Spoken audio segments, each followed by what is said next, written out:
love is far from heartless. Every reason to live, but he died regardless. The life of a martyr, sacrifice peace in place for our torture. Not only was the lead, indeed, he was the author. Why bother with a scoffer when all of my strength he was the source of? I can hear Mary Ann telling me, life not hard, it get easier and easier if you let it be. Up, downs, lefts, and rights, like the letter T, but you can get through it, you from a divine pedigree. Make sure you always telling the Lord thank you, from dangers unseen and seen from all angles. This life only for the authentic, the book of life, pray that your name get marked in it. Breath of life from the Lord, pray he long-winded. It don't matter how you start, it's all about how you finish. It's how you finish.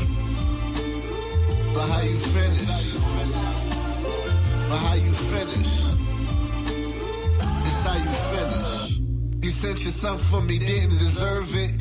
He taught, bled and died for me, didn't deserve it. The lake of fire, that was for me, but then you curved it. If I had 1,000 tongues, wouldn't be enough to worship your holy name. I know it's not a game. When I look how far you brought me, it's hard to view you the same. Thank you for your grace and your mercies. You never let me hurt me. Even my mama noticed the change. They think we keep the laws cause we think we better. I tell them we keep the laws cause that's what the Lord tell us. In the Tanakh and the Torah and Paul's letters, I see they want to scatter the sheep, striking the shepherd. Whatever, they got no lies to sell us. We kept the receipts knowing that we'll be sky dwellers. Just a matter of time, roles gonna be rewired. So let's celebrate all the beginning and end time. So it's how you finish. It's how you finish. It's how you finish.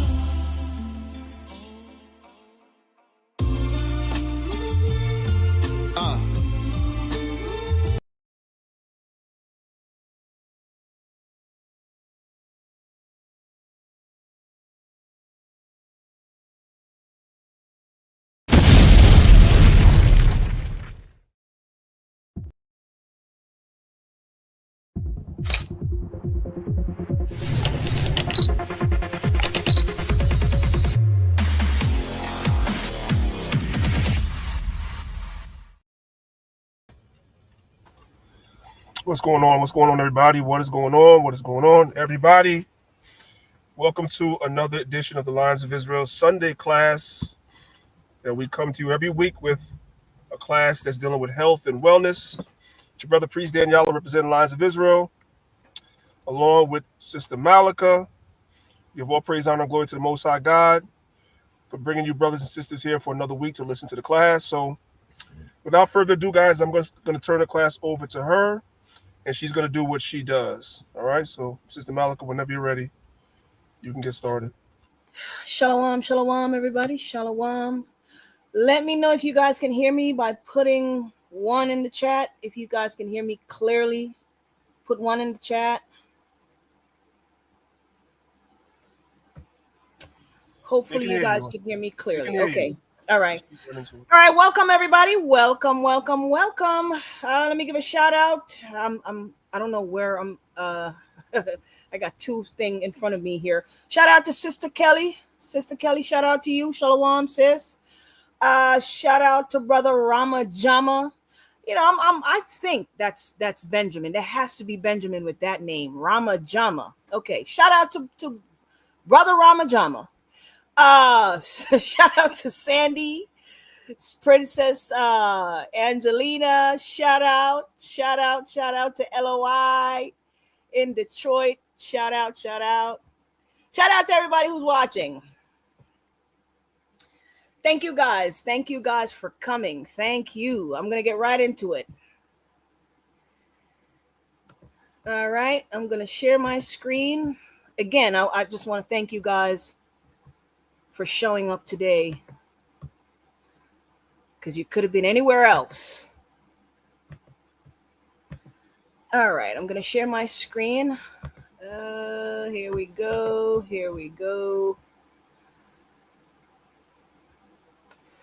As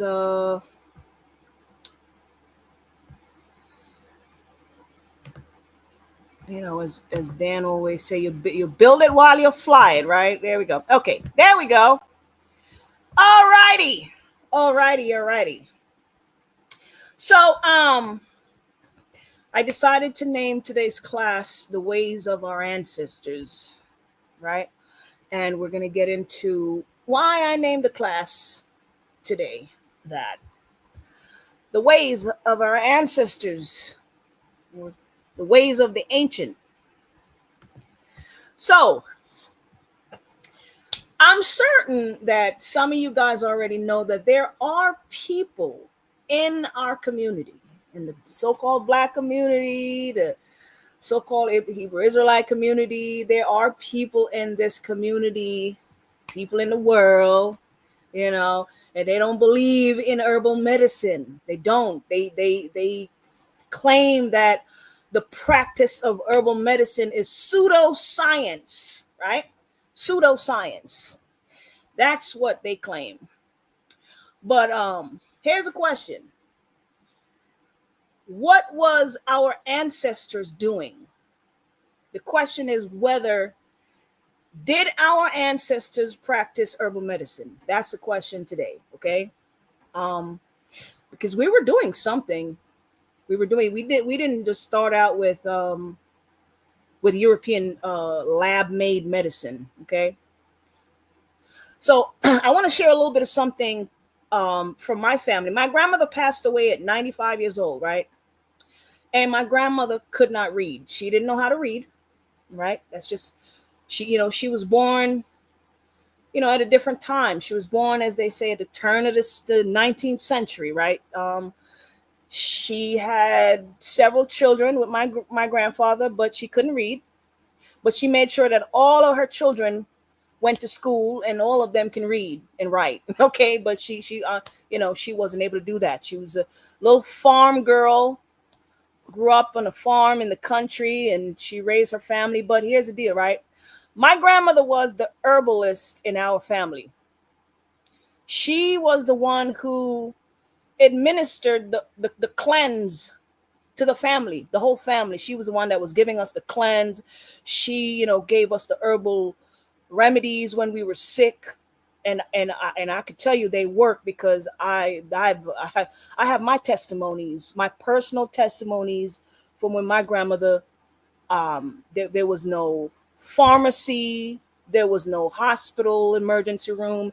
It was my grandmother and going into the backyard and doing what she do in the kitchen and getting us all back together when we had those terrible fever and sweat and chills and coughing and shivering and stomach ache and diarrhea and throwing up, all of the above. My grandmother was the one who was getting us back together. So I'm asking, how do you think my grandmother, who could not read, how do you think she learned and became proficient in herbal medicine?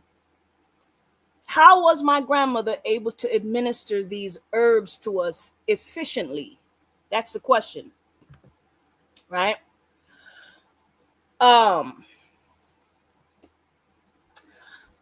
So did you guys, I'm certain some of you already know this, right here in the United States, during slavery, if a slave was caught using herbs or practicing herbal medicine, he or she was put to death. Did y'all know that? Oh, yeah. Because the slave master was so afraid that the slave they were using certain herbal plants to poison their slave master. So the fear of poison, the fear of poisoning by the slave was widespread among white enslavers and was used to justify severe punishment upon the slaves. So we're going to talk about the practice of herbal medicine in the United States. Enslaved women often use their knowledge of plants for medicinal purpose as a means of resistance. They use the herb to control reproduction. when I was reading this, this messed me up. Our sisters here in the U.S. during slavery was using the herbs to terminate their pregnancies because it was like a direct challenge to the system of slavery. They were trying to get rid of the baby because they know that the babies were being produced for labor on the plantation. That's all the babies are born, and a couple of years later they're on the plantation working. And the woman didn't want that. They didn't want to see their babies being born and thrown on a plantation. And so they were trying to terminate the children so that babies didn't have to, come out here and work on plantation. And so they were using the herbs to do this, and they said this resistance by the women was met with violence and brutal punishment. Enslaved women would also use certain plants to poison their slave masters. Right? Colonial legislature passed laws to control enslaved people's knowledge of herbal remedies. In 1748, right here in the United States, in Virginia, legislature ruled that the enslaved people administering herbal medicine without permission was an offense punishable by death. Are y'all reading that? Are y'all listening to me? Okay. In addition to medicinal herbs, enslaved healers sometimes use root work. Now, if we have any Judah in the house, y'all know I did not know what root work was when I first heard it. I'm like, root work? What is that? So for y'all Benjamin that are listening, root work is the same thing as obia. Okay? It's the same thing. Same thing, different name, different country. Okay? So our brothers and sisters here, especially the women, was using root work against their slave masters. The slave masters often view these practices as threatening and superstitious, which could provoke severe punishment. So now we're starting to see why some of our people don't believe in the herbal medicine, because it was beaten out of us. Okay. And by the way, let me say this. The practice of root work and obia is pretty much just using herbs to poison people. All this extra superstitious mumbo jumbo nonsense about the spirit realm and all that nonsense, all of that is garbage. Okay. The root work and the obia, it's using certain chemicals from the plant against your enemy to poison them. Okay, that's all that was back in the days. Now people have turned it into something evil against their own people. So now we're going to talk about the practice of herbal medicine in Jamaica, right? Across Jamaica, Black midwives are often called doctresses or granny midwife. The women act as the general practitioner among the enslaved people. So during slavery,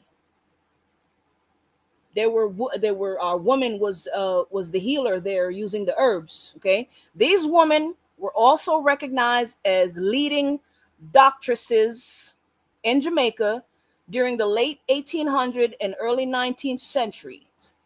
They were known for their mastery of herbal medicine, use of herbs, and hygienic practices, often achieving better outcome than European trained doctors. Wait. Let me go back, because somebody way in the back missed that part. They didn't hear that part. Often achieving better outcome than European trained doctors. Okay. Their work laid important foundation for the island's health tradition, but their stories are less documented and have largely faded from mainstream history. These women worked under slavery in Jamaica, tending to plantation sick rooms, attending home births, and quietly saving lives each day. Their work, cutting umbilical cords, administering herbs and bath, tending to mothers during labor, was the backbone of maternal care on the island. By the way, I didn't make none of this up. I went into an archive on a Jamaican website. This is documented history. Yet, colonial authorities and slave masters view this type of practice with suspicion and fear. In 1760, after the Great Tacky Rebellion, which I'm not going to go into today, some of y'all, Benjamin, might know what the Tacky Rebellion was all about. Jamaica Assembly passed a slave law. And this slave law include the Obeah law. In Jamaica, the original practice of Obeah, like I said, Obeah is the same thing as root work, okay? The practice of Obeah was the use of herbal plants for poisoning. Yes, the slaves in the islands was also using the plants to poison their slave masters. See, we ain't that different now. We're not that different. Okay? Judah was up here doing his thing with the herb. Benjamin was out there doing their thing with the herb. And they was all on the same page. They was mixing up them herbs and getting rid of them slave masters, boy. The practice of Obeah was branded as a capital crime. Any midwife herbal medicine was seen as witchcraft. Jamaicans were regularly prosecuted under the Obeah Act for nearly 2 centuries, through the 1800 into the 1900, with respectful herbalists facing arrest and prosecution under this law. Okay? So, if Black people was in slavery practicing herbal medicine, here's a question. Here's a question, guys. If we were in slavery being prosecuted for practicing herbal medicine, don't you think that this is a knowledge, that this is a lifestyle that our people went into slavery with? They went into slavery with this knowledge. They went into slavery with this practice. They were sold from the shores of Africa with this knowledge.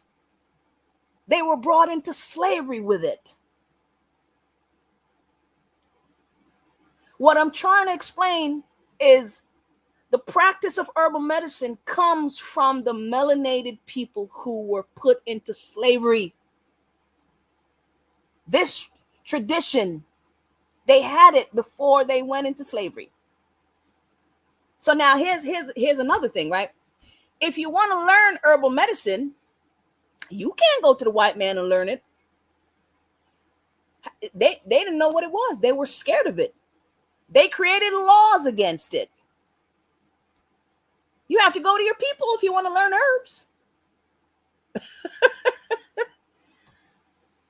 You have to go to your own people.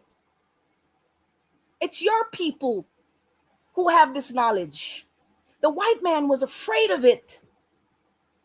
He said it was hocus pocus. So your people are the ones with the knowledge. Go to your elders. The ones that were able to retain this kind of knowledge that was passed down to them from their ancestors. Just like my grandmother, who couldn't even read. But this was a tradition that was passed down to her naturally.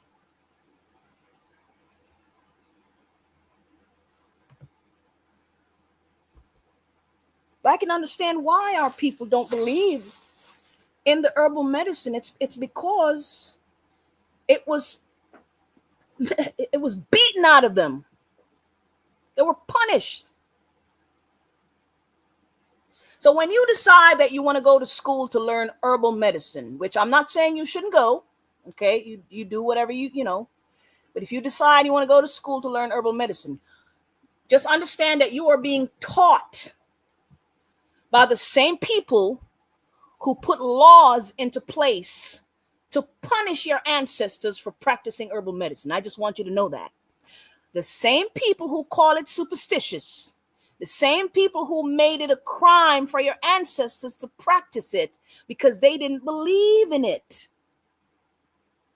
How much herbal knowledge do you think they are going to teach you when you go to their schools? How much herbal knowledge do you think they have? And I'm going to say this. Whenever I talk to a white person about herbs, the only thing they talk about is essential oil. Essential oil, essential oil, essential oil. Because that's all they know, really. Essential oil. You talk to them about anything, try to have a deep conversation with a white person about the healing of herb and consuming the herbs to eliminate or repair the body of high blood sugar, high blood pressure, kidney issues, and none of that. They don't know what you're talking about. And that's where the pseudoscience conversation comes in. And that's where our people get it from. Anyway.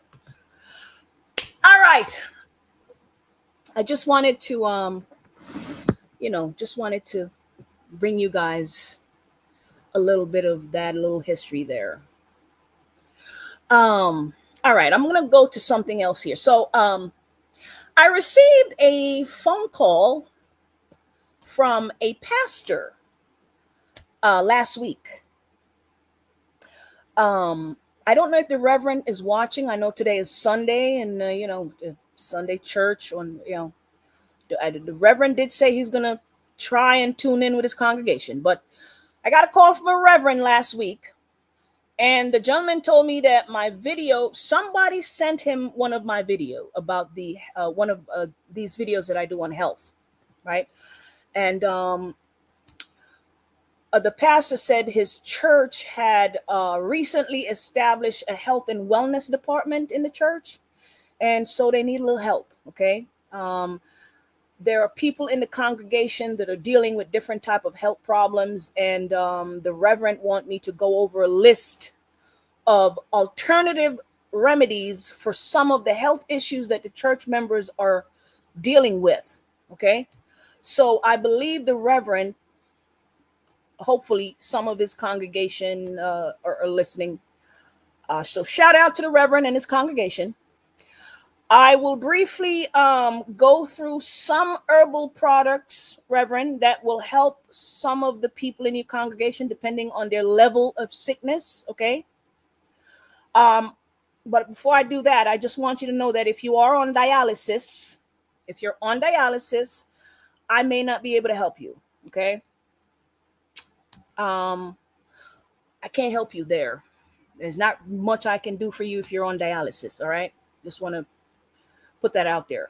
I'm going to take the Reverend and his congregation to some products, and I'm going to try my best to explain the product to the Reverend and hopefully everybody else that's watching. So you guys can see what they do, what these products help with. Okay. So just give me a minute. Give me 1 second. I'm going to share my screen. I'm going to go over to another screen here. All right, Reverend, if you're watching, you and your congregation, hopefully you are. I know it's Sunday and you're probably in church. We're on a website here called Grassroot Botanicals. There we go. Grassroot Botanicals, right? That's where we are. And I'm going to be sharing some products with you and your congregation and pretty much anybody else that's watching or that may need some of these things. And I'm going to try my best to slowly go to each products here and explain to the Reverend what each of these products do. Okay, so I'm gonna click on something here if I can. There we go. And I know some of you guys are watching or have seen some of these products already. Okay, so Reverend, if you're watching this here, if there's any members in your congregation that are dealing with poor circulation, this is something that's going to help them greatly, especially if they've taken that vaccination. Okay, this is a product right here that is called the Poor Circulation and Inflammation Formula. That's it right here. I believe it's the first product. When you get to the website, it's the first product there. Okay, it's a liquid and it's in a bottle. When you drink this, it's very potent, and it's made in liquid, goes directly to the bloodstream and start to clear up any type of blockage that you may have obstructing blood flow in the arteries and the veins. That's what this product does. It is very potent and it does work. Very good for poor circulation. And just so you understand, when you're having issue with poor circulation, you're at risk for a stroke or a heart attack. Okay, so this is what this product does. It helps to remove plaques and buildup and blood clot from the arteries, resulting in increased blood flow and healthier circulation. That's what it does. All right, let's move on to the next.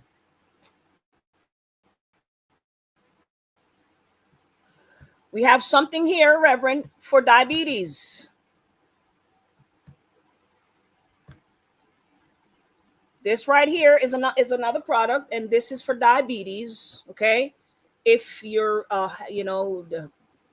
your blood sugar level is too high, or even if you have someone in the congregation who have borderline diabetes, they may not have type 2 yet, but they're borderline. It means that their blood sugar is too high.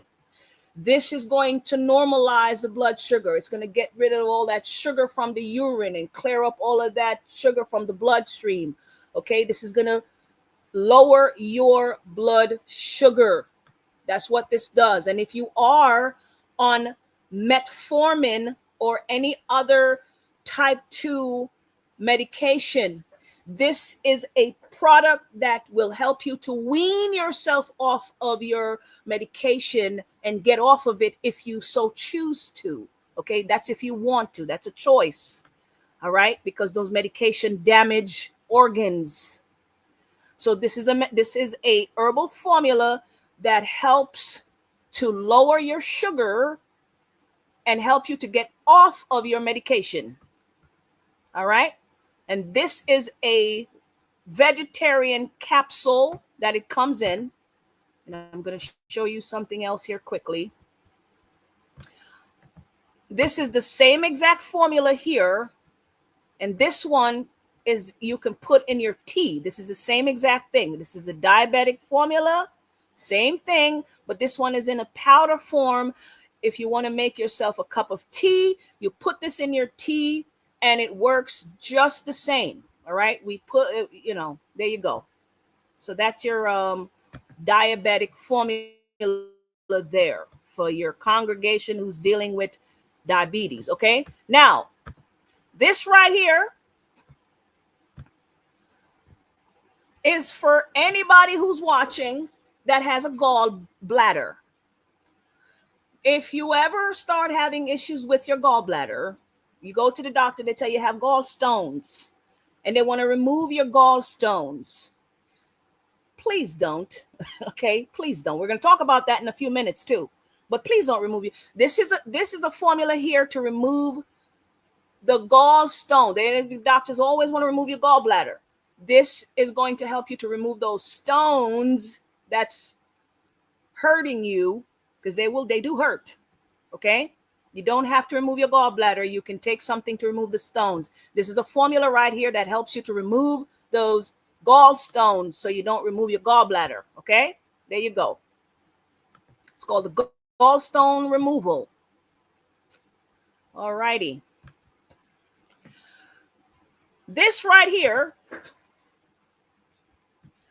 this is a product, an herbal product for people who are dealing with occasional constipation.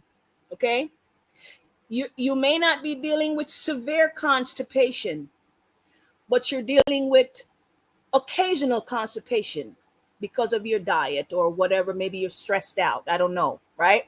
You don't have enough fiber in your diet. This is going to help you with occasional constipation. This is not something that's going to really have you, like just sitting on the toilet all day. This is a very gentle colon cleanse. Okay, it's a gentle colon cleanse. All right, but if you have a whole bunch of garbage in your gut, it might have you going. Okay, but this is supposed to be a very gentle colon cleanse. All right, for people who are dealing with occasional constipation. Okay, all right, and all that gas and bloating, it'll bring the stomach down a little bit. All right. This right here, Reverend, because I know you have people in the congregation dealing with blood pressure, maybe you yourself. We have something for high blood pressure. Okay. If your pressure is high, this is a liquid formula that you put in your mouth. Don't add any water to this. Don't put this in any water. You're going to put this directly underneath your tongue. Let it sit there for about 5-6 seconds, and then you swallow. It's going to go directly to the bloodstream because you're dealing with high blood pressure. So these things go directly to the bloodstream and help the pressure to become normal again. All right. It's very strong, but it works. Okay. These are all herbal formula.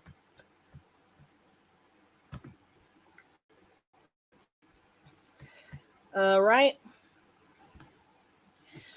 Now, the Reverend, if you or any brothers in your congregation are dealing with prostate issue, we have something here, Reverend, that you're getting up, going to the bathroom all hours of the night or through the day. You can't hold your urine.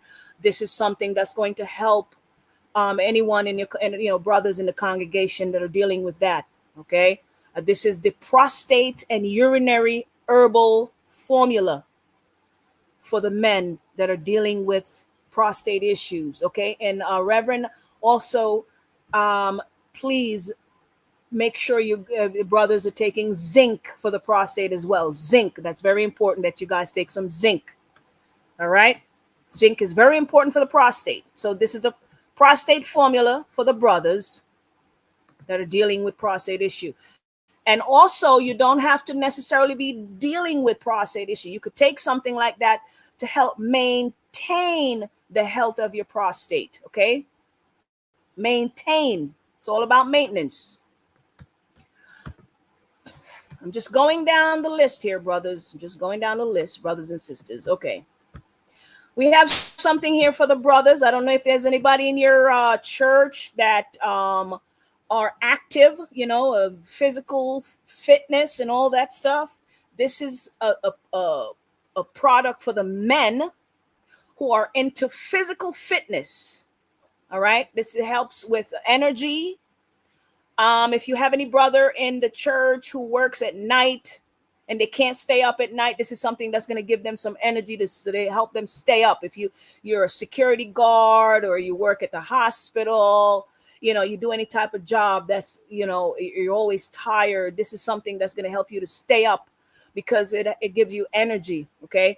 But if you're in the gym working out, this is a good workout formula for the men. This is a men's formula. All right. There we go.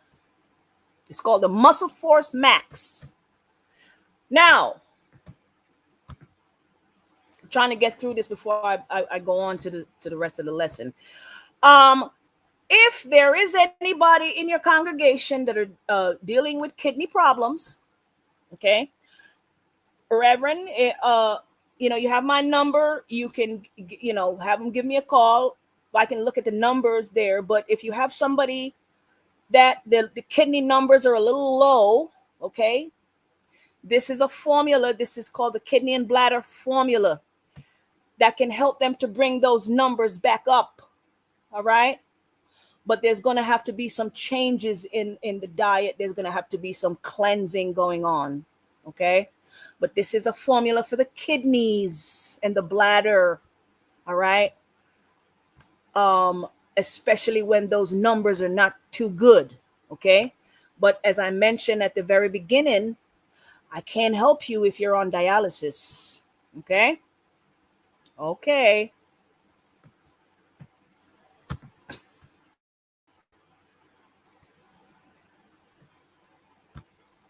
Now, here's a product. If there's any sisters in your congregation that are dealing with varicose veins, it's those things that they usually get especially at the back of their legs. They get on their legs. You can see the veins, those dark veins. This is something that is going to help them with those varicose veins. All right. This is a circulation formula, circulation and varicose vein formula. That's it right there. Goes directly to the bloodstream. All right. The brothers can take it too. But the women are the one that struggle the most with varicose veins. All right. Now, this is a formula for the babies, the children. Okay. This is a children formula. There's any children in the congregation there, or anybody who's watching that have children, this is a children immune support. It has herbs in here for the children. Okay. Your kids, it's winter is right around the corner. Now is the time to take care of the children's respiratory health, so they don't come down with coughing and all that stuff. There's some good herbs in here for the babies, and it helps with their immune system and coughing and stuff like that. All right. This is a good formula for the babies, and it's not bitter. In case you're wondering, it's not bitter. Okay. All right.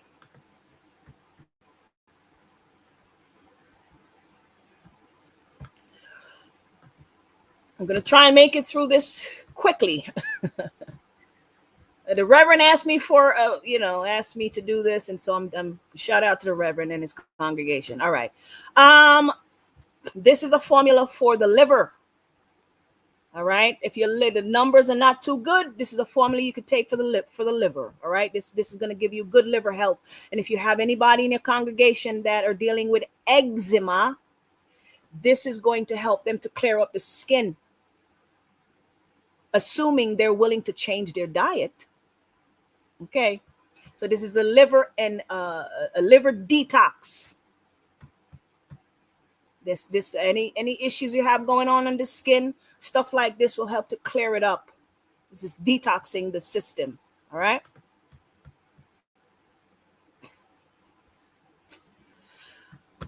And Reverend, I'm sure you and your congregation will love to do this right here.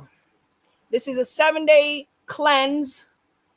I've had 2 congregations within the last year who have done these cleanse. I don't, you'd be surprised. The Christian church are doing well with, I've gotten 2 phone calls from congregations who have done, I know one of them, the entire choir have done the 7-day cleanse.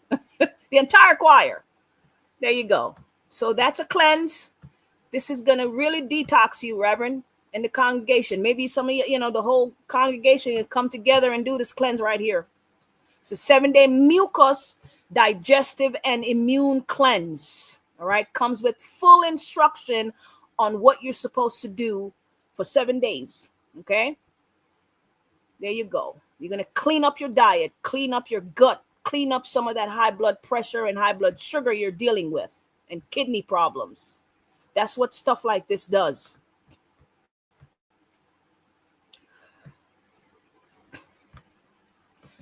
We have here the parasite cleanse. This helps to get rid of bacteria from the gut. You have bacteria in the colon. A lot of people are walking around with bacteria in the gut. And that's why you're bloated. When you have a lot of bacteria in the gut, it causes bloatedness and gas. Okay? You take something like this and it'll help to get rid of some of that bacteria. It's the bad one, the bad bacteria in your gut. All right? That's what the parasite and candida formula does. And if you are a cancer patient, or even if you are a recovering cancer patient, this is what you should be taking to protect the cells from any bacteria and anything else that's going on in your body so that cancer doesn't come back. Okay? All right.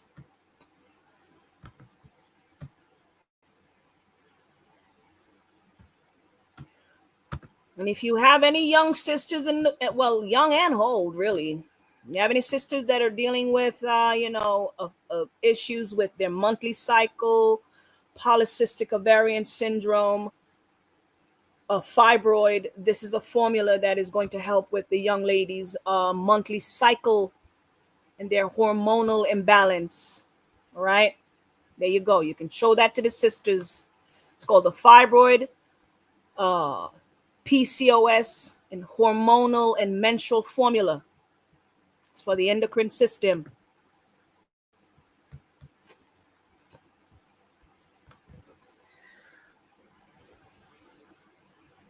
And we have something here for cholesterol. If you're dealing with high cholesterol, it's very prevalent in the Black community. You have a formula here for high cholesterol. Okay, there you go. And by the way, the circulation formula does help with high cholesterol as well. Okay. We do have sea moss. Sea moss has a lot of minerals in it. So if you, your congregation like to consume sea moss, we have sea moss here, Reverend. Bear with me, guys. I'm almost done. We have something here. I have about 3 more products that I'm going to show, and then I'll get on with the show. We have something here called the soursop and black seed bitters. Okay, soursop and black seed bitters. This is a daily blood cleanser. Anybody can take this on a daily basis. You take a couple tablespoons in the morning before you head out to work. All right. You can take some more when you get back home. But this is a soursop and black seed bitters. If you are a cancer survivor, if you're currently going through cancer situation, this is something good to take. Or it doesn't matter if you have cancer. Anybody should be taking this. Okay. It's a natural blood cleanser. All right. There we go. Lots of herbs in there to cleanse the system. And if you have anybody who's dealing with, overactive thyroid, all right? Overactive thyroid. If your thyroid is overactive, this is a formula that is going to help with that, okay? There you go. Hang on.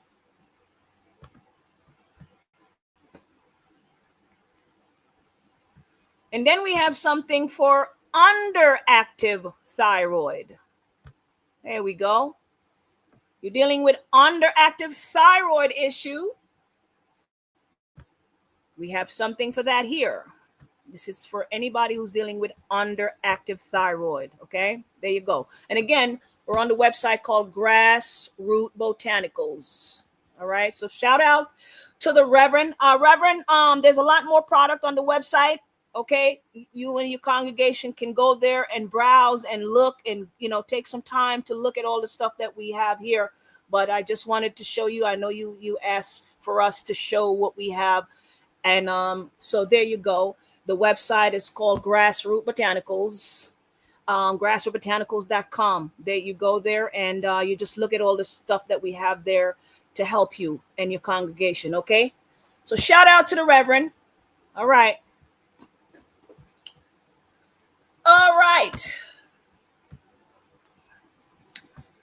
Let me give me 1 second. Current slide. There we go. Okay, good. All right.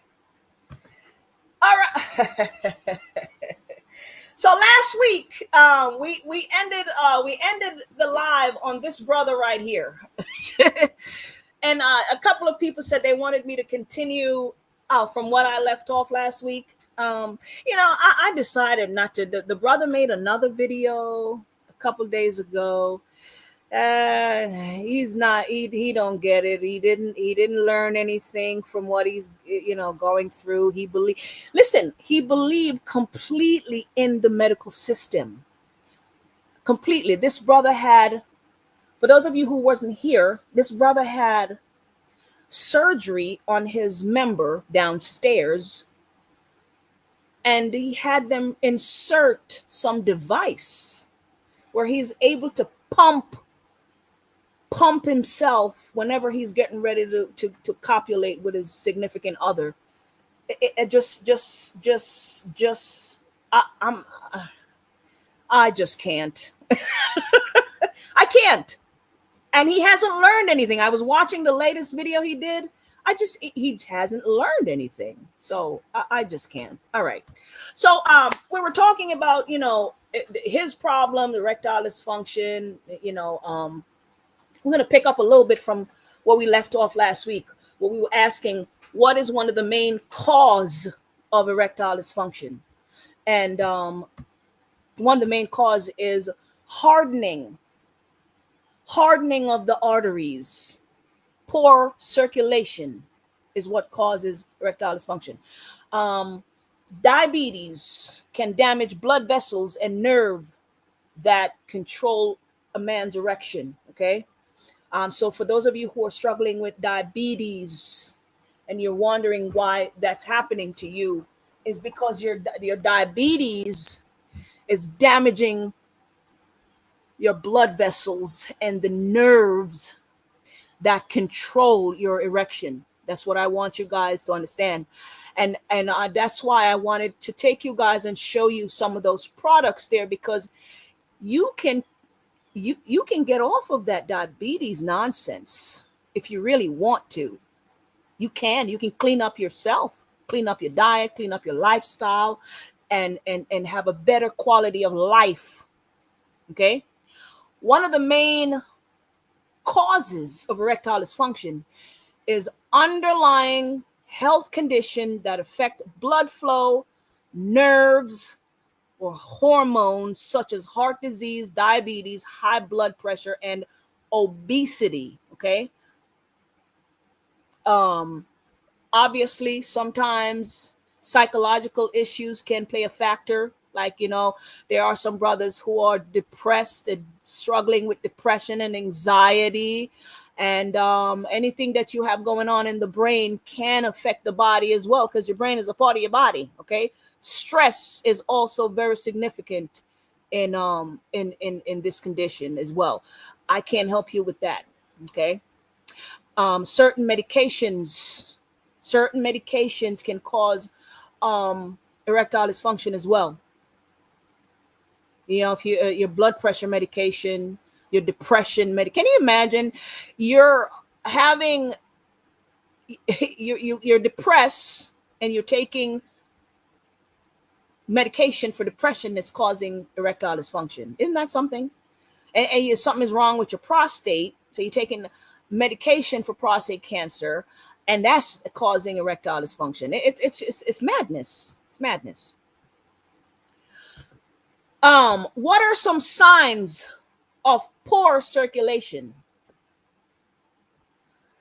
Now, I'll say this. Some of us, we get these signs and we ignore them. Y'all know I'm telling the truth. Sometimes we get the signs and we ignore them. Okay. Numbness, tingling or burning sensation in the arms, the legs, or the feet, and sometimes in the fingers. You get these numbness and tingling and burning sensation, that's a sign that something is wrong. Pain in the calves or thigh, especially when walking or standing. Swelling in the ankles or feet. Varicose veins. Fatigue and tiredness all the time. Dizziness or lightheadedness that just won't go away. Difficulties concentrating. Memory problems. If you can't walk for too long and you're always out of breath, especially if you're not obese. And if you're obese, that's even a bigger problem. If you're a male and you're experiencing erectile dysfunction. Okay. Now, some of these symptoms may not be caused by poor circulation. This is why it's important to see your doctor. Okay. It is important to see your doctor so they can determine, even though, but it's also important to take precaution and maintain your health so we don't get to this point where you're dealing with these issues. So it's important to put things in your body to prevent poor circulation. All right. I want to share something with you guys. I was trying to add it to my slides, and some reason it just would not work at all. I don't know why. It just would not work. I'm going to try and see. Give me 1 second, guys. I'm going to try and find it. Here. It's a video I want to share with you guys.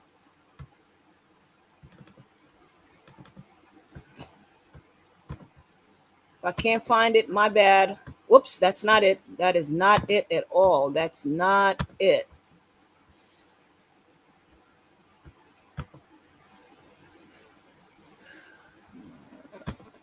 Bear with me, guys. Bear with me for a second. Trying to play a video for you guys.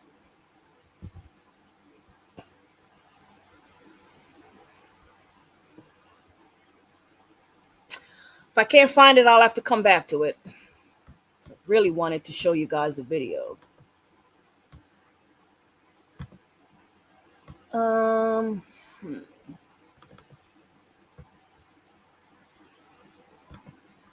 How are you doing, sir? Okay. Okay, so you were here a few weeks ago. Was it a few weeks ago? Yeah, it's about a month or so ago. You were not feeling well when you walked in here, right? Something going on with your breathing. You were having short of breath, right? Yes. Respiratory issues, right? And somehow I encourage you to go to the doctor. Had to. To the doctor. Like about 5 years ago. Right. And so I want you to talk into this. Are you guys able to hear it? Can y'all put one in the chat if you can hear this video? I'm not sure if you guys are hearing it. Camera and tell the people what happened when you went to the doctor. Well, I had shortness of breath. My family made me go to stop right now and go to the doctor. So we sat there until I went. And okay, so the brother, if it's the video is too long, I'm gonna tell you what the brother is saying. He said okay. So when I first met this brother here, okay. Brother came in looking for something for poor blood circulation. All right. So he had an idea what was wrong with him. But the brother was complaining to me about breathing problem. He was having problem breathing. And the brother was saying he can barely walk a few steps without getting out of breath, feeling like he just can't go anymore. That's what he told me when I met him. To the emergency room, just got checked out. They said everything was okay as far as what they seen with the test. But so I'll say this, right? I had to force the brother to go to the hospital. I had to, and that was the first time I'm meeting him. I literally had to, I had to get it. I'm like, brother, you gotta go to the hospital. This is crazy. And he was able to go to the hospital, and his family took him there. And so he's saying here that they did a whole bunch of tests and they sent him to see a cardiologist. Okay. then they recommended me to a cardiologist. I knew things wasn't right, so I still wasn't going to stop there. So I went to the cardiologist. They did an echocardiogram with a few other tests on me and found out that one of my main arteries to my heart was 95% blocked. Okay. I don't know if you guys heard that. Hang on. I want you to repeat that again. The doctors found out that one of your main arteries was over 95% blocked. Yes. Did y'all hear that?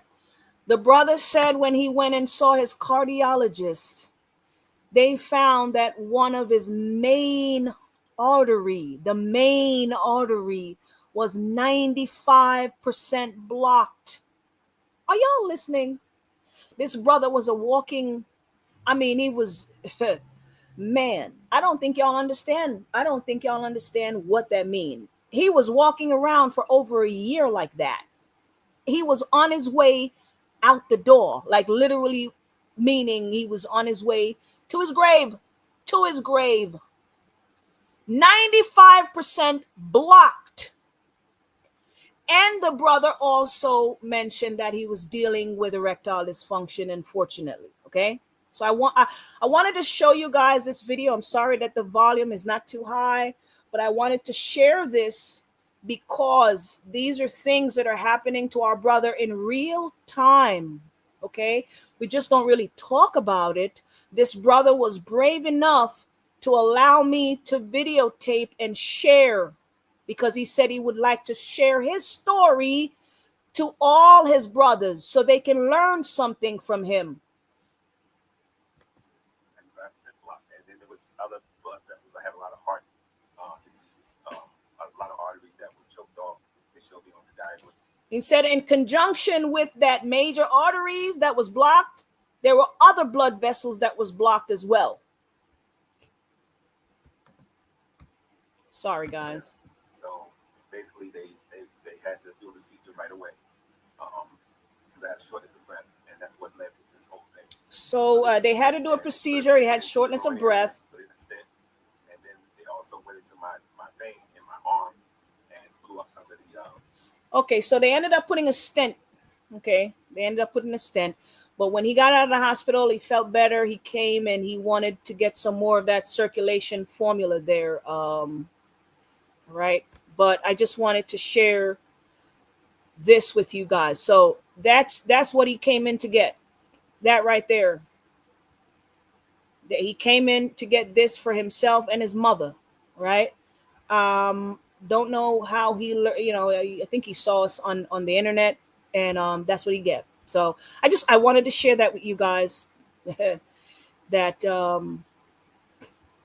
our brothers are going through it out here. All right.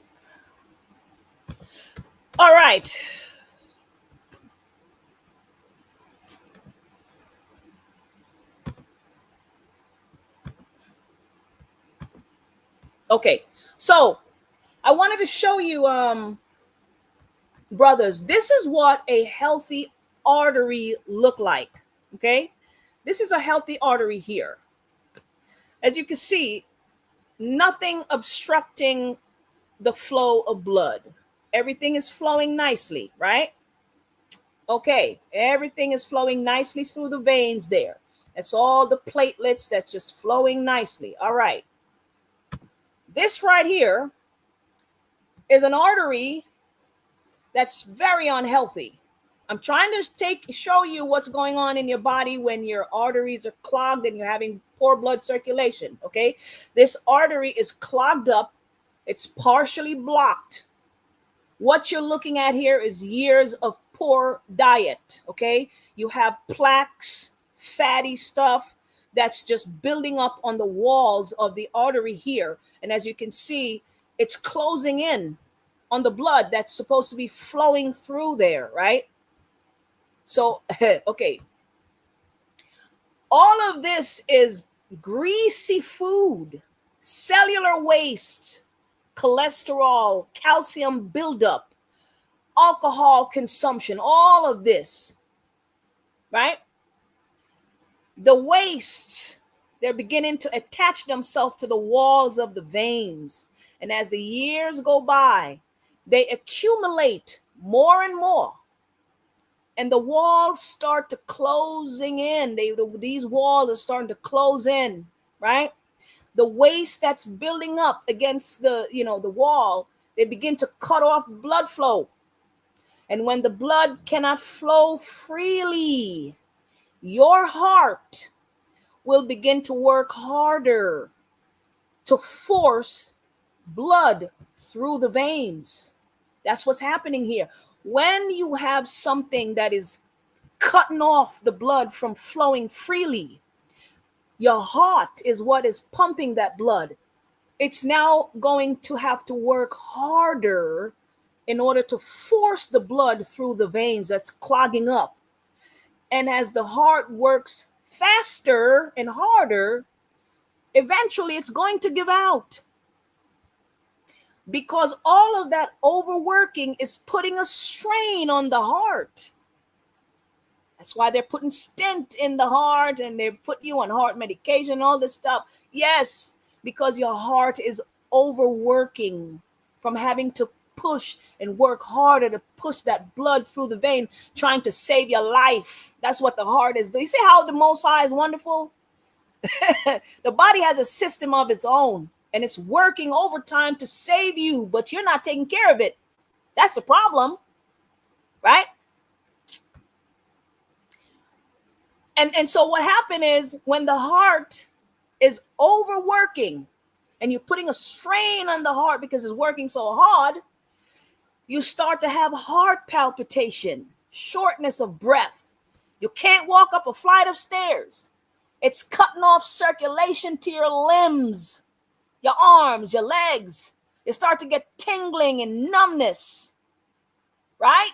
It's cutting off circulation to the penis if you're a man, so you can't perform. It's cutting off circulation to your brain.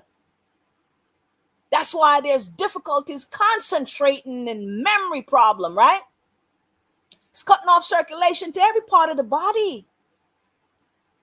That's what's happening when you have these things sitting in the arteries, clogging up, and you're not doing anything to get rid of it. You don't know it's in there. See, here's the problem, right? You don't know that this stuff is inside of you until it begins to affect you physically. That's when you know. What I'm trying to teach you is you need to practice prevention, meaning you need to take something on a regular basis to make sure these things do not accumulate in your arteries. Do you guys understand what I'm saying? If you wake up on a regular basis and take something for circulation, you're going to prevent these things from forming in the blood vessels. Because as I always say, herbal medicine is preventative medicine. I've always said that. That's what you're doing. You don't have to have this problem to try and prevent. You're trying to prevent it. You don't want to have this problem. That's what I'm trying to teach you guys. You don't want to try. You don't want to have these problems. Let me tell you something. Practicing herbal medicine takes years off of your life. It keeps money in your pocket. It keeps you out of the hospital. Okay. You start having these type of problems. You end up in the emergency room. You start seeing the cardiologist. They put you on medication. They don't put a stent in your heart. Now you got to go be on blood thinner for the rest of your life because you got something in your heart that they put in. It's a whole bunch of mumbo jumbo when all you had to do is practice preventative medicine. That's it. Okay. All right. And as you can see here, this is a blood clot. Now it is a little bit different from a plaque. Okay. Blood clot is different from a plaque. All right. It's when the blood is clotting up, but both of them cause poor circulation, heart attack, and stroke. Okay. both of them. And as you can hear, and if you were here last week, when we talk about what the doctors were saying, that the COVID vaccines cause blood clots. Okay. I didn't say it. The doctors said it. Okay. And the senators. Okay.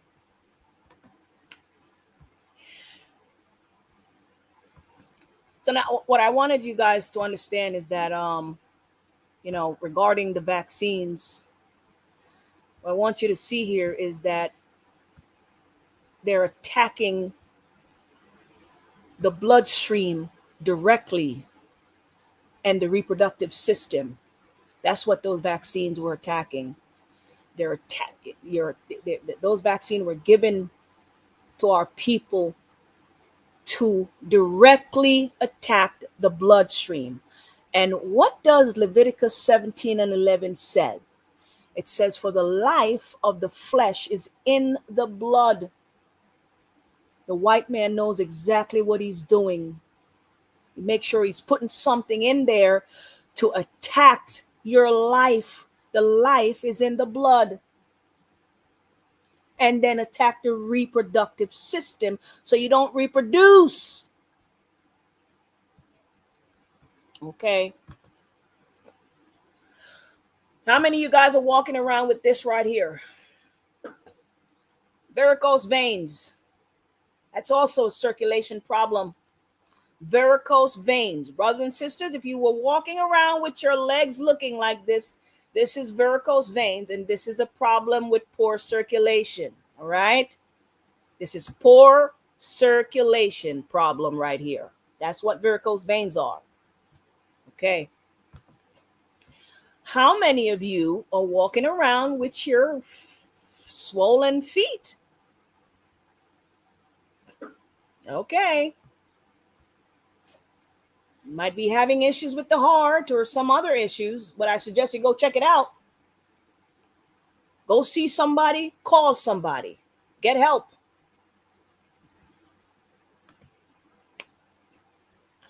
How do I avoid fatty buildup in my arteries? And I left off a letter there, but what my husband always say, we build it while we fly it, right? Okay, so how do you avoid fatty buildup in the arteries and prevent plaques from building up in there? Maintain a healthy diet free of processed food, fried food, and junk food. You know that's really not hard to do. If you really think about it, it's really not hard to not eat fried food. It's not hard not to eat junk food. It really isn't. It's not hard at all. You can stay away from junk food. And even if you just, okay, let's say you have a piece of fried chicken, right? Once a month. If you were having fried chicken maybe once a month or once every couple of months, that's not so bad. The problem is people are just getting up and eating fried food almost every day. You get up in the morning, you're frying turkey bacon, you're frying eggs, you're frying pancakes, you're fried up this and that, and for lunch you're frying something again, and for dinner you're like it's everything is fried chicken, fried this, fried fish fry. It's just, and the greasy burger on the grill, everything is just greasy and fried. Let me tell you guys something. At least 80% of your diet should come from plant foods. 80% of your diet, at least, and I'm saying at least. Okay, should be more, but at the very least, 80% of your diet should come from plant foods if you want to maintain a healthy diet. Do a purge, a cleanse at the beginning of each season. There's 4 seasons in a year. Do a purge, a gut cleanse at the beginning of each season. That is going to help you to get rid of bacteria from the gut. It's going to help you to clean up some of that crap you have in the gut and lower your blood sugar, lower your blood pressure, and clean up a lot of that issues you're dealing with. Okay? Take herbal formula. Take herbs. That helps to prevent flat plaques from building up in the arteries, like the circulation formula.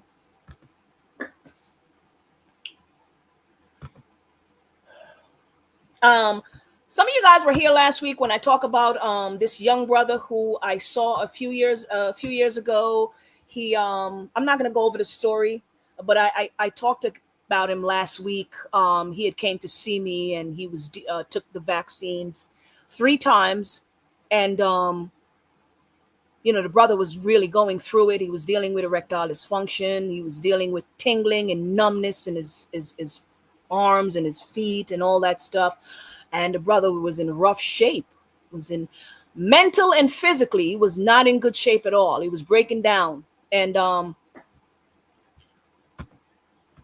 wanted to share what I recommended to the brother at the time to give him some relief. Okay.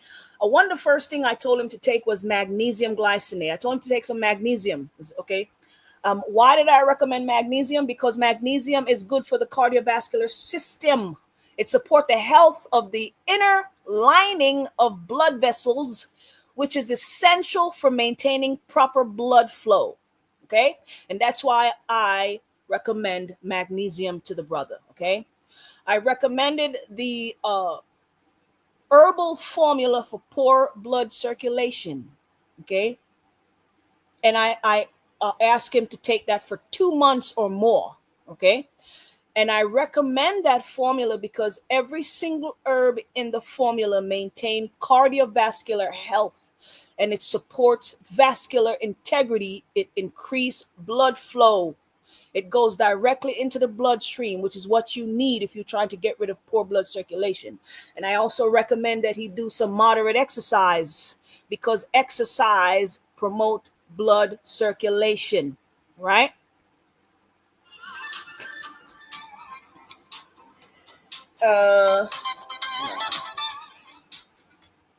Shalom, Mark.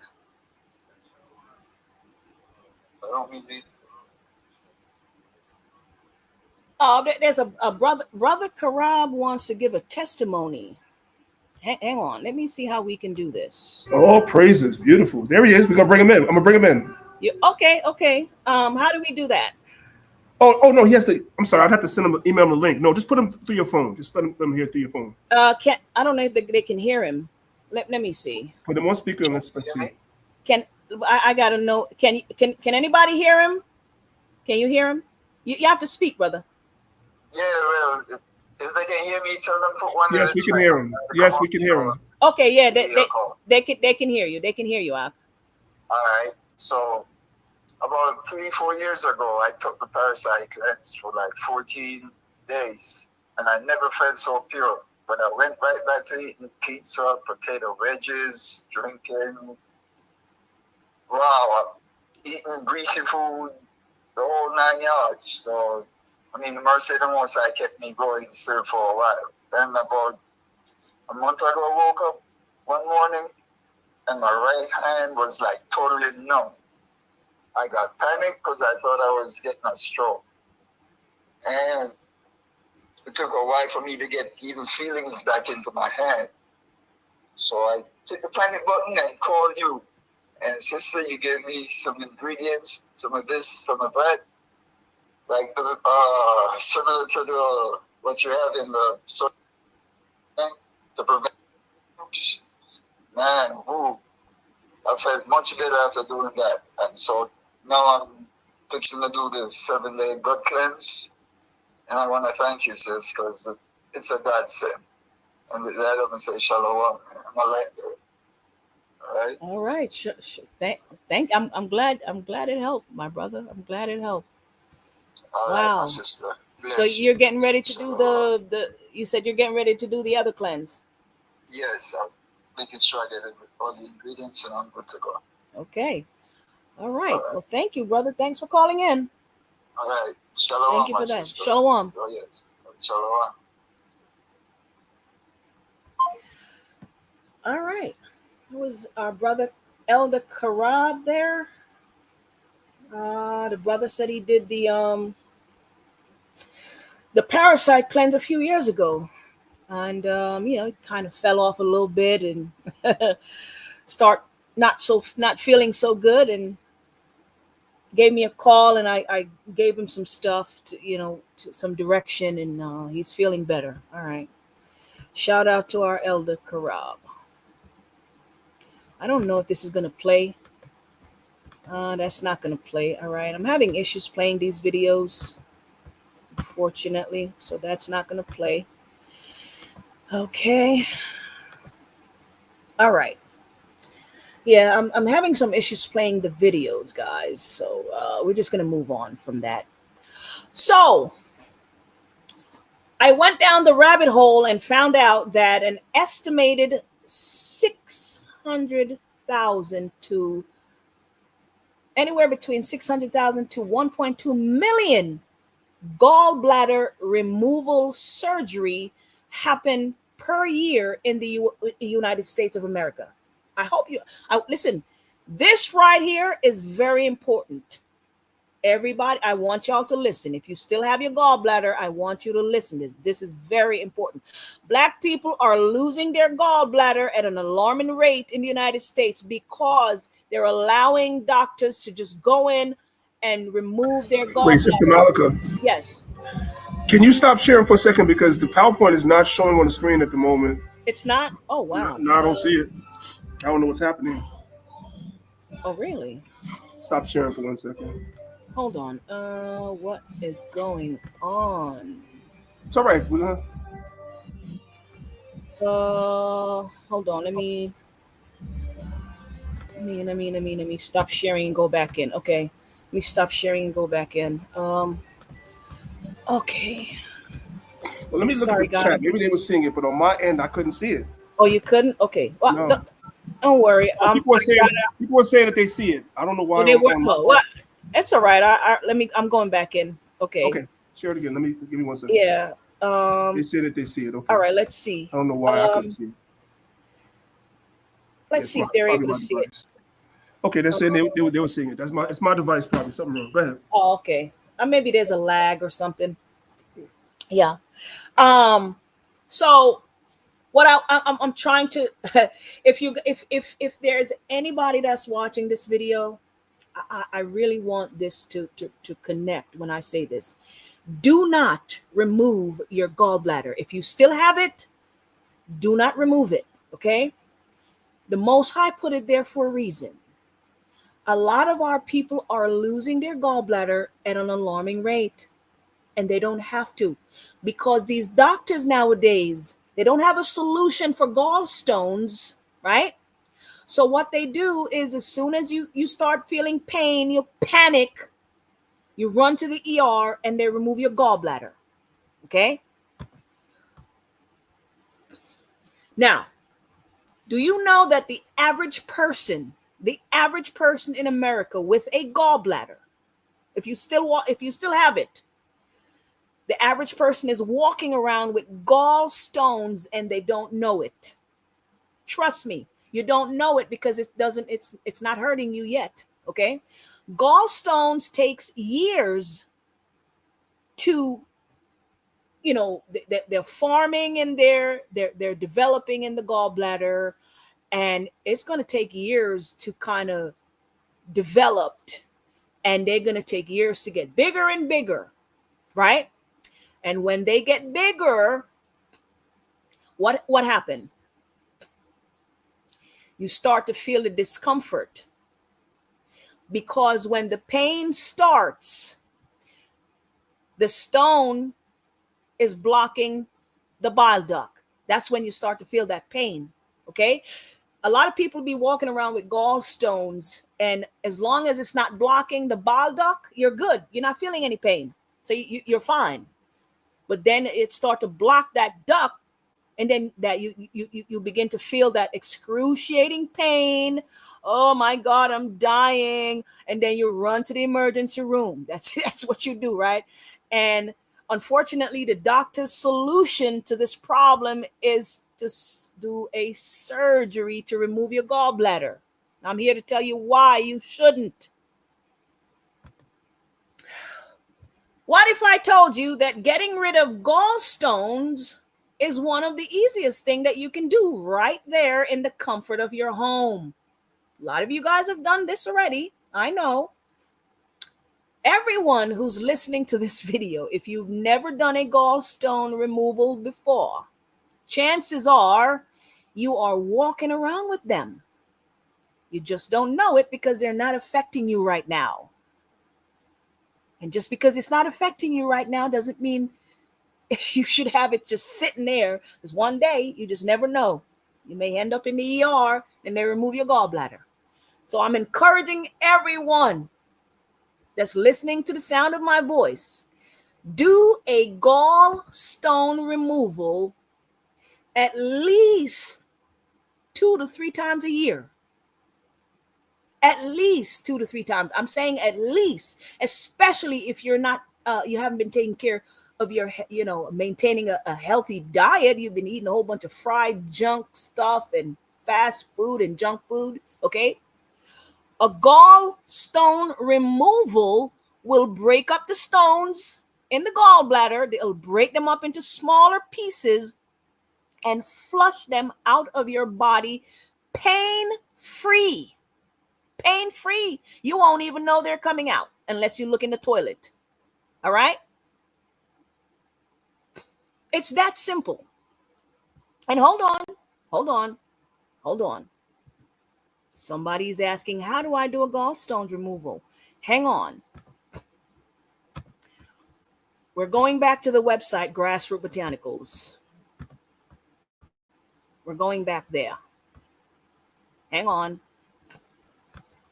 This is it right here. This is it right here. You go to this website. It's $25. $25. You're not paying for shipping. It's literally whatever the price is, that's what you're paying. It's shipped to you. You drink it. You're going to get instruction on how to drink it. And the stones are going to leave and go into the toilet when you start going to the bathroom. Okay? Because the last thing you want is stones accumulating in your gallbladder. So you should be drinking this to get rid of the stones that sitting in there that you don't even know is sitting in there, but it's in there. I guarantee you, if you still have your gallbladder and you've never done a gallstone removal, 99.999% chance that you're walking around with gallstones in there, especially if your diet is terrible. Trust me. I've had people argue, Sister Malika, I don't have any, I don't want to do the gallstones because I don't have them. And then they call me back the next day. Oh my God, there was so many stones coming out. Oh yeah. Oh yeah. Oh yeah. Okay.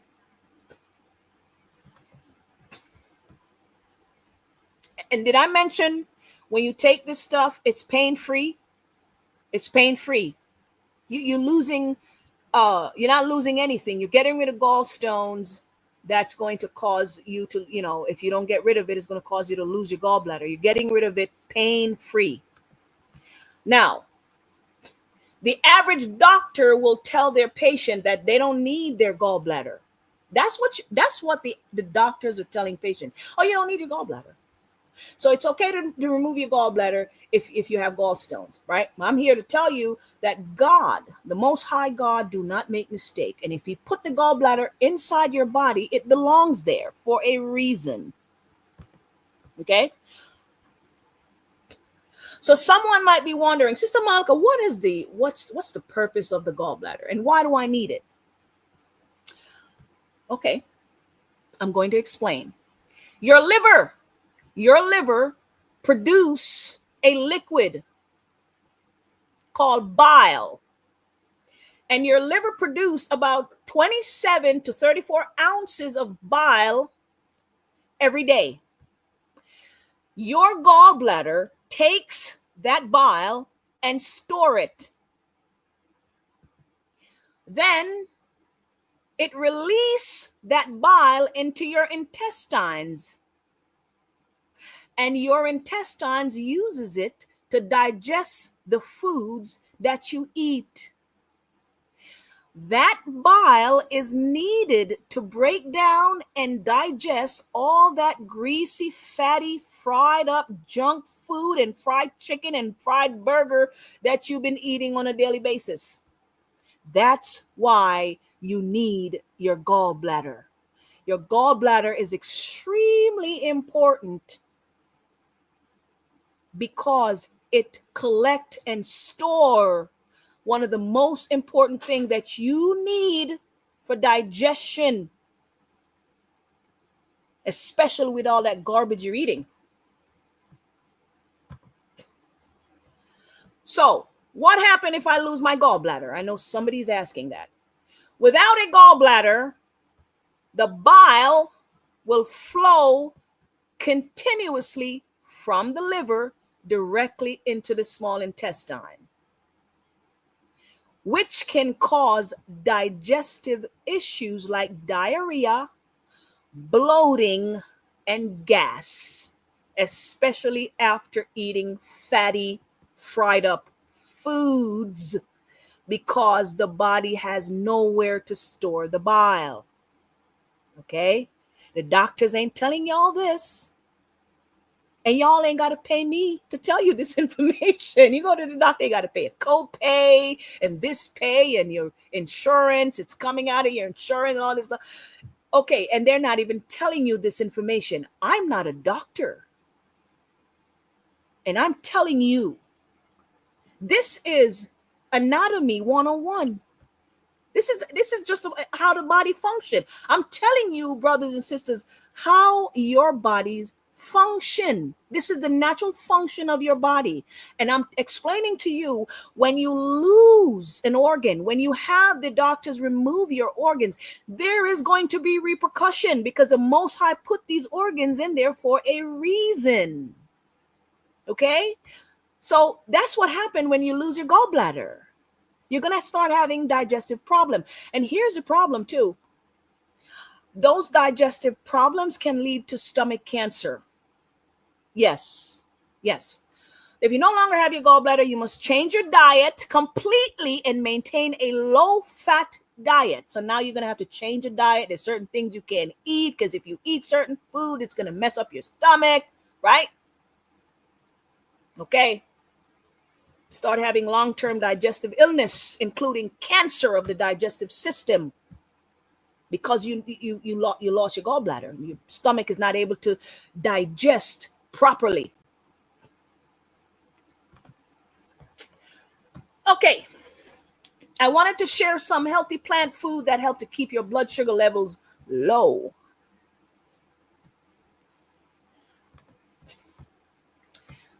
Were you aware that okras, yes, okras, improve the function of the liver and the pancreas?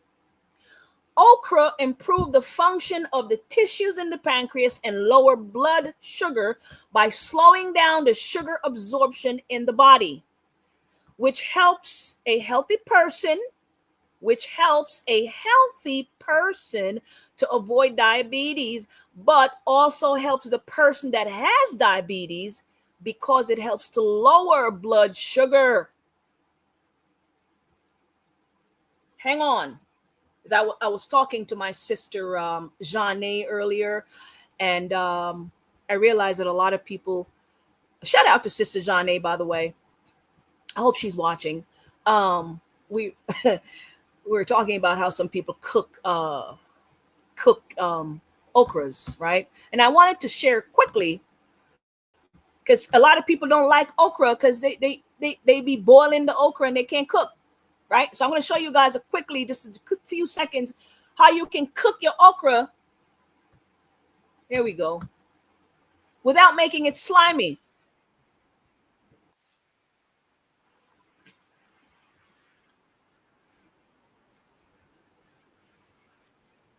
Now, I don't really agree with the pot that this brother is using to cook in. That's a very unhealthy pot right there. I would not be using that pot.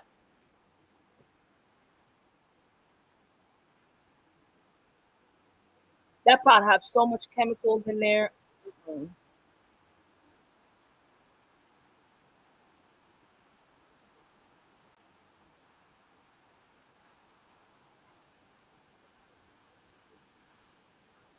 You don't see how easy that was. It's not slimy. There you go. If you're cooking your okra and it's slimy, and you have a whole bunch of excuse as to why you're not eating the okra because it's slimy, yeah, I hate to say it, but you just can't cook. Love y'all, but I'm just saying. If you're cooking okra and it's too slimy, you need to go back to chef school, because okra is not supposed to be slimy. Just saying. All right. But the point here is that okra is very good for the pancreas. Okay. So you can lower your blood sugar. Cabbage help your body to fight chronic inflammation, especially for those of you with autoimmune disease. Cabbage has high level of vitamin C, vitamin K, and folate. Folate is essential for baby's brain development in pregnant mother, and if you're breastfeeding, right? But it also helps to lower blood sugar. So people with diabetes should be eating cabbage. Everything doesn't have to be sweet and fried up. Avocados. This is healthy fat. Avocados provide fiber, healthy unsaturated fats, and magnesium, which improve insulin sensitivity, slow digestion, and prevent sugar spike, which helps regulate blood glucose levels. It is a low sugar, low carb food, and it doesn't raise your blood sugar. These are real food that the Most High created from the plants. Lentils. Lentils are beans and peas and legumes. They are great in keeping your blood sugar levels low. They're high in fiber and complex carbohydrate. Their high fiber and complex carbohydrates slows digestion, leading to lower blood glucose and insulin response. Okay, replacing your processed starchy foods with lentils can significantly reduce blood sugar spikes after your meal. Their protein and magnesium content also contribute to blood sugar management. And what I'm telling you guys to do is to use one of these foods, one of these things that I just showed you guys.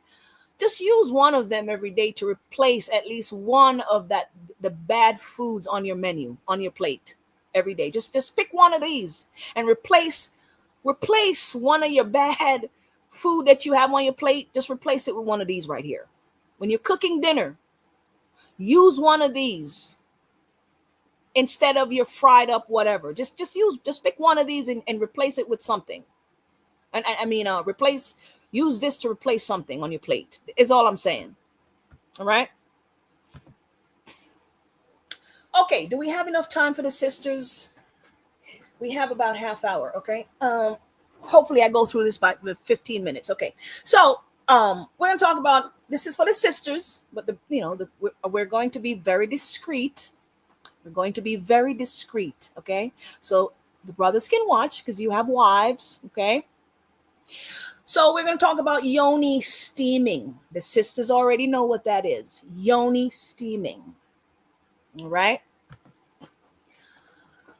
So I was going to tell you guys a little story. I was in Lowe's buying some material to make a yoni chair. And the lady at the register, she was a Russian lady, right? And she asked me what I was building. And it was kind of weird. I was like, you're not going to know you're not going to understand if I tell you. And she said, no, go ahead, tell me. So I told her I was making a yoni chair, and she didn't understand what I was saying, but I started to explain it to her. And she said, yes, my mother did those. She says, I used to watch my mom do those when I was a teenager. So this is a Russian lady telling me that her Russian mother was doing yoni steam when she was a teenager. I just wanted to share that story with y'all. So what is yoni steaming? Yoni steaming is an ancient hygienic practice performed by women of all nations. Now, I'm just going to ask the sisters, where do y'all think these other women of other nation learned this from? Huh, sisters? Where do you think the women of the other nation learned these hygienic practices from? This is what I'm telling y'all. Man, our identity was stolen so bad. The other nation have taken our identity, and then we don't even know that it's ours. Like we completely lost these things, and we looking at it like it's crazy. Meanwhile, it's your culture. It's your culture. The practice of yoni steaming involved preparing a herbal formula that is specifically formulated for the woman's uterus and reproductive system. The herbs are boiled or steeped and then poured into a yoni pot. Okay.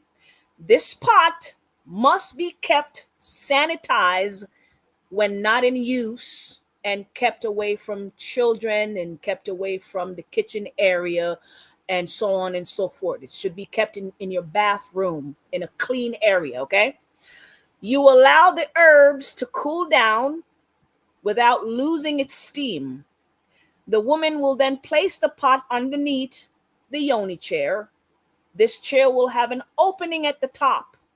Then she will sit on the chair and cover the lower half of her body with a large towel or fabric, preventing the steam from escaping, so that the steam from the healing herbs penetrates her lower half. That's what our women were doing. You see, if you see the sisters here to the right of the screen, she's demonstrating that for you. Okay, she's sitting on a yoni chair.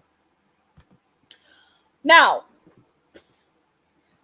according to my research, the practice of yoni steaming has been documented in ancient Mayan and Central American cultures, as well as in African traditions like the Baho and the traditional Korean medicine. So this is an ancient practice.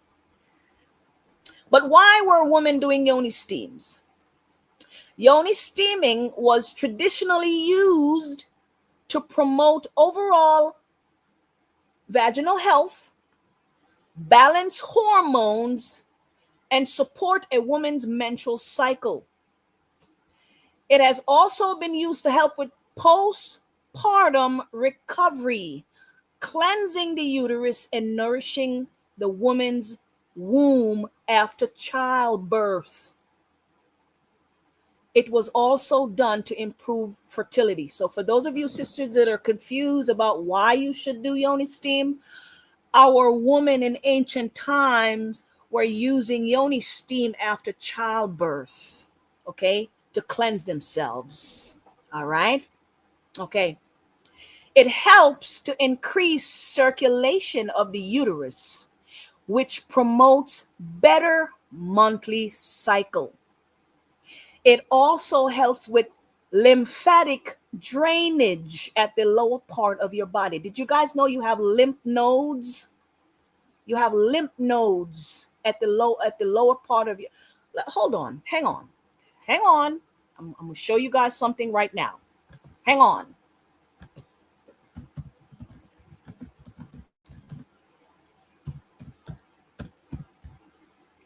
Hang on, sisters. I'm going to show y'all something.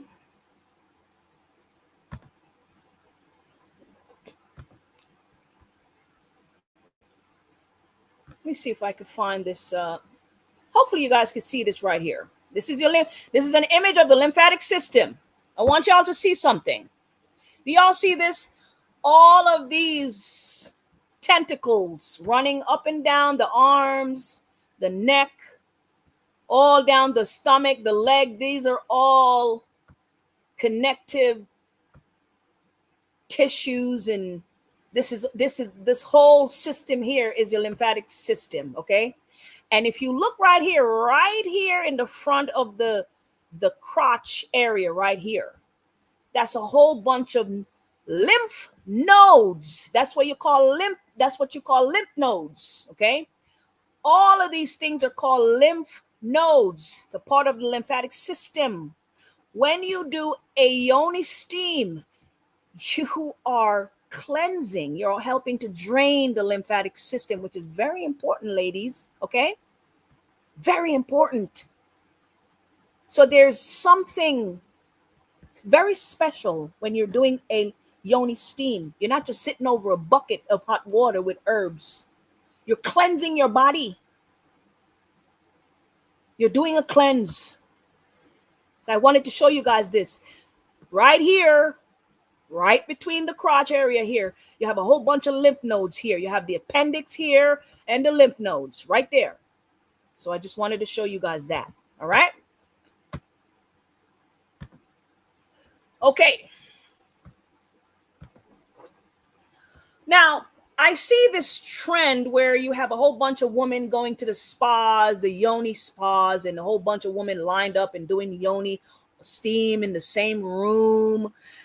I'm not doing that. I'm not doing a yoni steam with a whole bunch of women in the room.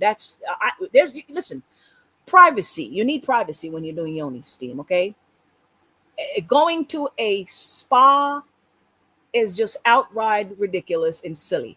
You should not be around a whole bunch of women while steaming your yoni, ladies. You should be in the comfort of your own home, in private, away from young children, preferably going into your bathroom or your bedroom. Lock the door and do yoni steam in private.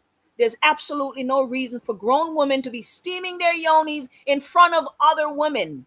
Crazy to me. I don't know who came up with that. That got to be white woman stuff, man, because no way. You're not supposed to be doing this in front of other women. This is supposed to be done in the privacy of your home. Lock your door. All right? Okay. Now, I want to make this very clear. If you have IUDs, ladies, okay? If you have IUDs, you should not do a yoni steam. All right? If you have any infection, urinary tract infection, bladder or kidney infection, you should not be doing yoni steam. If you have a yeast infection, you should not be doing. If you have any of those problems, you need to go see a doctor, okay? Or you can do a parasite cleanse. That'll get rid of a yeast infection and all that infection, right? Parasite cleanse, get rid of infections, okay? You should also avoid steaming during menstruation. So please do not do this during your cycle, all right?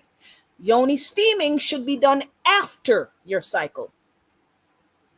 And you should not be doing it during pregnancies, ladies. This will induce labor, okay? Please do not do yoni steam during pregnancy, all right? Okay. All right. What kind of herbs should be used during a yoni steaming? The herbs that are used for yoni steaming are herbs that support the woman's uterus and her reproductive system. It's very important that you're using the right herbs because you need herbs for the reproductive system here.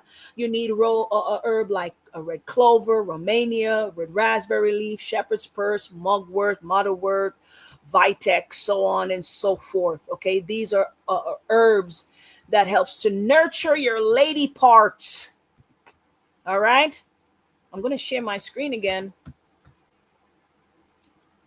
Sorry, guys. What do we have here? What is this? Okay.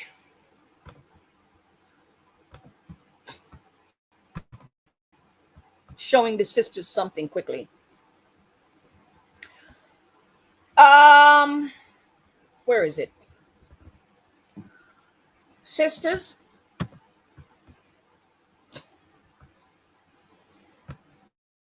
Here's a yoni steam right here. And you notice how pretty it is?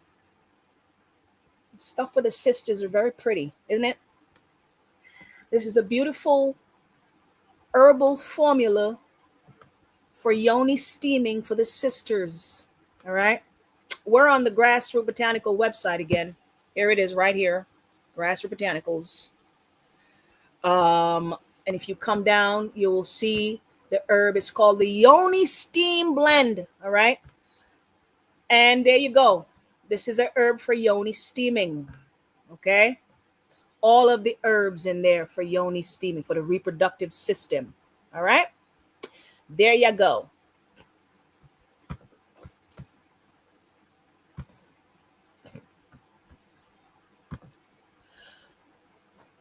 right. Why is yoni steam important? Your skin is an organ, ladies. The steam and the properties from these herbs penetrate the skin and promote circulation and detoxification of the uterus. It helps to break up blood clots and decrease menstrual cramps. We talk about all that menstrual cramps that women be having. That's what yoni steam help with. It helps to break up those clots and decrease mental cramps, okay? It's almost like when you go into a sauna, right? You go into a sauna, the heat in the sauna make you sweat and release toxins through the skin, right? Saunas promote circulation because of the steam. Yoni steaming is important because a lot of our sisters are not practicing good hygiene. Can we just be honest? A lot of our sisters are not practicing good hygiene. Your yoni needs some extra attention, ladies. All right. I'm not trying to be, I'm trying to be as discreet as I can, but you do have some of our brothers that are complaining that the sisters are smelling like lobsters and crayfish down there, right? Let's be honest. I've heard it. I've seen the videos with the brothers, man, complaining. I've seen it. They've said really horrible things about the sisters. And I don't know if so many brothers are lying either. You have to, when you have your cycle, you got to wait. You got to give yourself some time. When your cycle is over, don't jump into bed with somebody. Give your body some time to get back together. Do a steaming, to help cleanse your body, sisters. All right. That's all I'm saying. Not to mention, this is very relaxing. You grab a book, you read and you relax. Okay. So this is the one of the yoni pots that a lot of women use. All right.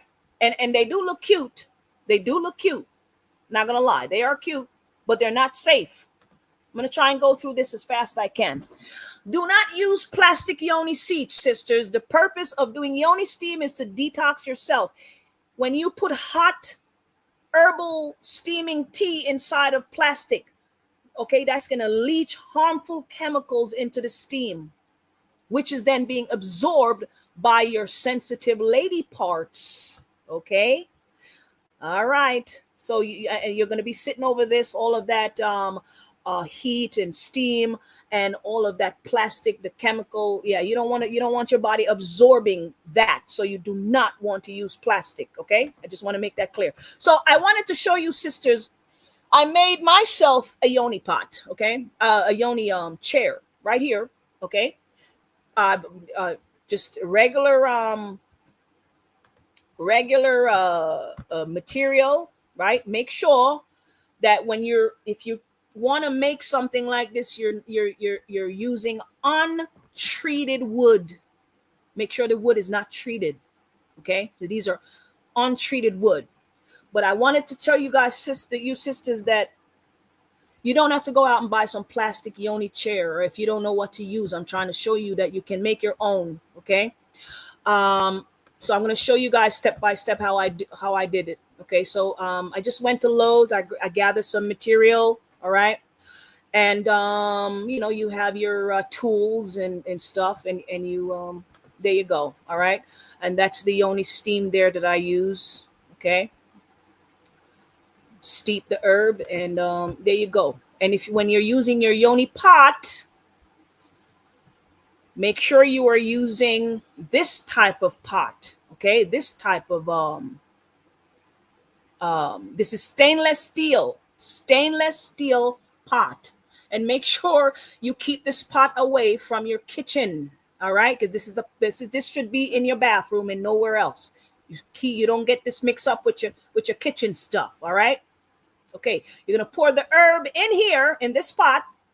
When you boil your herb on the stove, you're gonna be pouring it into this pot. All right, and then you're going to put the chair over the pot, just like I'm just demonstrating here, guys. You're gonna put your chair over the pot.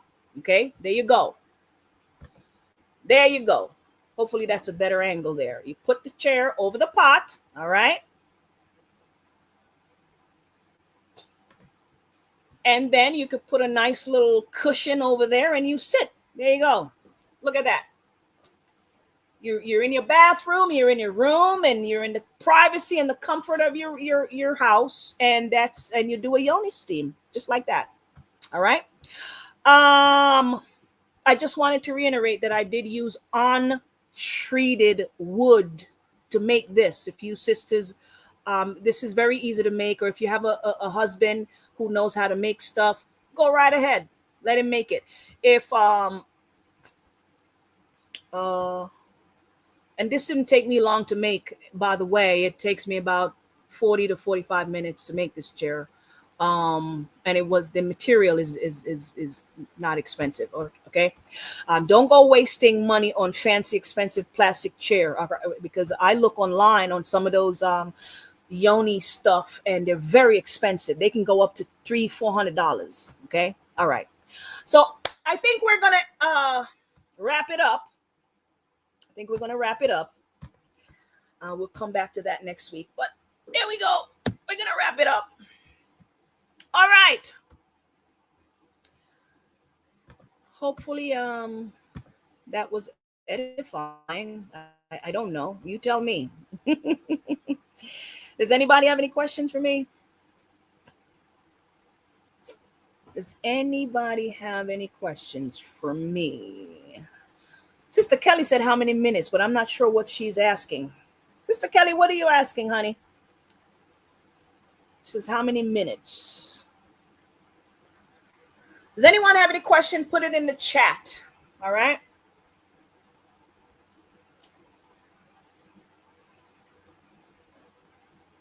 Well, thank you, Sister Angelina. Thank you so much. Thank you. Any question before I go, guys? We're coming to the end of the class.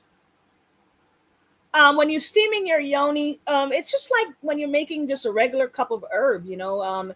If it's just leaves and flowers, you're just steeping it in some hot water. That's all you're doing, Sister Kelly. You don't have to boil the herbs. If it's just leaves and flower, you just boil the water, put the herbs in there, and you don't want to sit over a hot pot of yoni steam. Okay, you want to let it cool down a little bit. But you want to make sure that there's enough steam there because you're doing a yoni steam. Okay, so you make sure you have enough steam to do the job. All right. Yeah. Any more question?